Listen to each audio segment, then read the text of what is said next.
Assalamualaikum warahmatullahi wabarakatuh.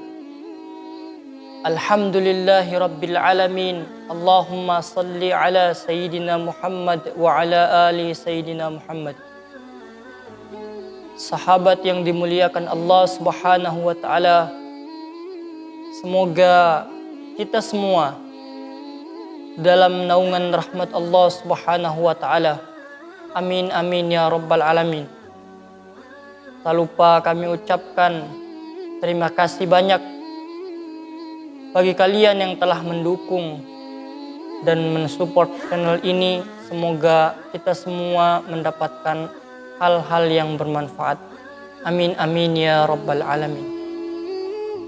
Sahabat yang dirahmati Allah subhanahu wa ta'ala, ada seorang pemuda tabi'in hidup di zaman Rasulullah sallallahu alaihi wasallam. Kenapa disebut tabi'in? Karena dia tidak pernah berjumpa langsung dengan Rasulullah sallallahu alaihi wasallam. Pemuda ini hidup di Yaman, tinggal di Yaman, yang bernama Uwais Al-Qarni. Beliau hidup bersama ibunya. Ibunya sudah tua, lumpuh lagi buta. Juga Uwais Al-Qarni ini mempunyai penyakit yang qadarullah diuji oleh Allah subhanahu wa ta'ala dengan penyakit sopak ini, yang dimana seluruh badannya terkena belang-belang seluruh di tubuhnya. Ini ujian dari Allah subhanahu wa ta'ala. Namun begitu pemuda ini tumbuh dengan kesolehannya, dengan rajinnya ibadahnya kepada Allah subhanahu wa ta'ala, dengan begitu berbakti pemuda ini kepada orang tuanya.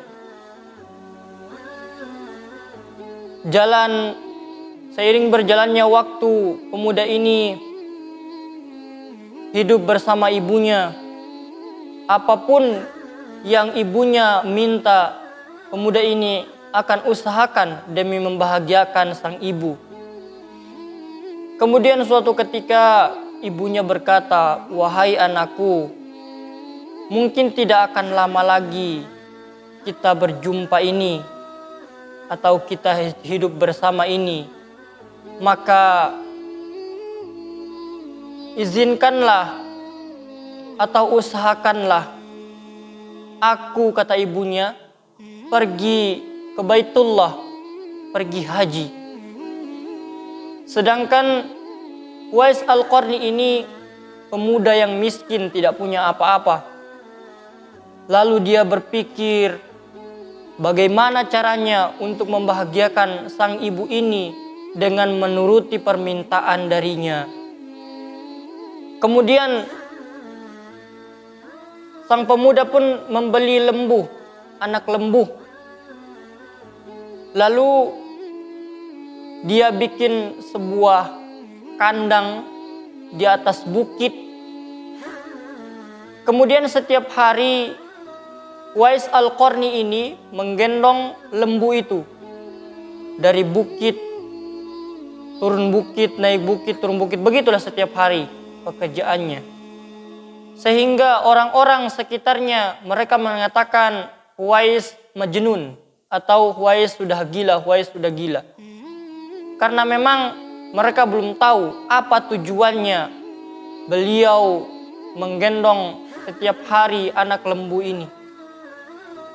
Padahal tujuannya itu dia menggendong anaknya lembu agar dia kuat untuk menggendong ibunya dari Yaman pergi ke Mekah. Ini pelajaran buat kita juga, bahwa sesuatu yang kita belum tahu apa tujuan orang, jangan dulu kita memvonis, jangan dulu kita membicarakan hal-hal yang orang itu lakukan. Apapun itu. Kadangkala orang-orang berbuat baik, tetapi kita melihat apa yang dia perbuatkan belum tentu menurut kita baik. Maka dari itu ini pelajaran buat kita. Kemudian 8 bulan pun berlalu, musim haji tiba. Sang pemuda pun menggendong ibunya dari Yaman ke Mekah, walaupun jalan susah, sulit karena memang melewati padang pasir yang panas. Tetapi dia berusaha dengan dasar latihannya tadi, menggendong sebuah lembu, sehingga lembunya itu besar dan makin besar. Kemudian beliau pun sampai di Mekah pada saat berhadapan dengan Ka'bah. Sang ibu pun terharu dan menangis. Kemudian beliau berdua ini berdoa kepada Allah Subhanahu wa taala. Uwais Al-Qarni mengatakan, "Ya Allah, ampunilah orang tuaku, ampunilah ibuku." Kemudian sang ibu pun berkata, "Bagaimana denganmu ya anakku, wahai anakku?" Kemudian sang anak pun berkata, "Biarlah Allah Subhanahu wa taala mengampunimu ibu, agar engkau masuk ke dalam surga.